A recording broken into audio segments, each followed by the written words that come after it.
and welcome again to the Christian Newsroom TV. This is the news from the throne room. Today's special report, the aftermath of Valentine 2026. The sovereign creator of the heavens and the earth has issued a solemn communication following the event of the 14th of February. His message carries both gravity and grace, commendation and correction, directed towards those who profess allegiance to his kingdom. In the weeks leading up to Valentine's Day, indeed months before and even on the very day itself, repeated warnings were disseminated through his servant across the nations of the earth. The caution was clear, consistent and unequivocal. Valentine is not a license for moral compromise. It is not an avenue for the commodification of the body. It is not a sacred occasion for those outside the covenant of marriage to indulge in sexual recklessness. Yet, in spite of these admonitions, many chose deliberate defiance. The alarm was sounded, but numerous hearts remained unmoved. Particularly concerning were reports involving young men and women who disregarded divine counsel and stepped beyond the protective boundary established for their preservation. The Creator expressed profound sorrow, noting that such instructions are not novel. They have echoed across generations. Year after year, the counsel remains unchanged. However, habitual familiarity has gradually degenerated into spiritual indifference, and indifference has inevitably culminated into vulnerability. In illustrating his concern, reference was made to the historical account of Dinah in the book of Genesis, a daughter who enjoyed the covering, structure, and the security of her father's household, yet ventured beyond those boundaries and encountered sorrows. The parallel was sobering yet intentional. The message was not merely to condemn but to caution. However, this communique from the throne was not exclusively one of rebuke. It was also one of commendation to the sons and daughters of Zion, who in the midst of social prayer, cultural persuasion,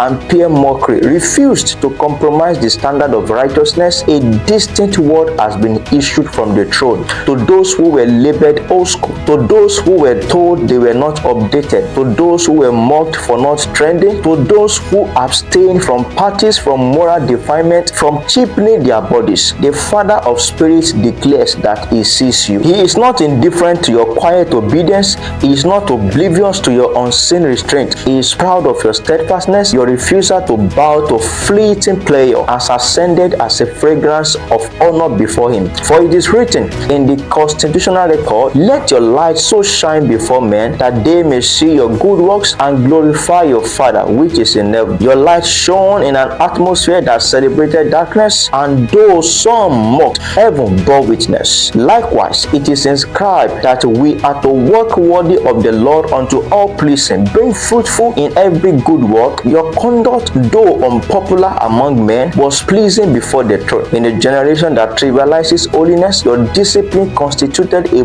bold theological statement that righteousness is neither absolute nor negotiable. The president of the kingdom, the governor of eternity, therefore extends his divine commendation. Continue in the path of righteousness, persist in holy conviction, for greater reward lies ahead. Not only written in the corridors of time, but within the boundless expanse of eternity. Your obedience is not in vain. Yet, even as commendation is issued to the steadfast, mercy is extended to the fallen. For this report would be incomplete without reiterating the art of restoration. To those who flattered on Valentine's Day, to those who now wrestled with regret, shame, and quiet despair, a summon has been issued. Return home. The throne does not operate solely in judicial severity. It overflows with restorative mercy. As it is written in the book of Lamentations, his mercies are renewed every morning. Though grieved by transgression, he remained inclined towards reconciliation. During a privileged exchange with one of our correspondents, attention was drawn to the hymn penned by Stuart Townend, How Deep the Father's Love for Us. Its message stands as a theological anchor that redemption has already been secured, that the wounds of Christ have accomplished what guilt can never undo. Therefore, the declaration from the throne stands in full balance. Let every steadfast daughter remain unwavering. Let every disciplined son continue upright. Let every straight soul return without delay. Let guilt not mature into hopelessness. The door remains open. Cleansing is available. Restoration is possible, and righteousness is is honored. This concludes today's report on the aftermath of Valentine 2026. Thank you for staying with us. Until our next broadcast, remain steadfast, remain watchful, and may grace guide your steps. This is your faceless messenger. God bless you.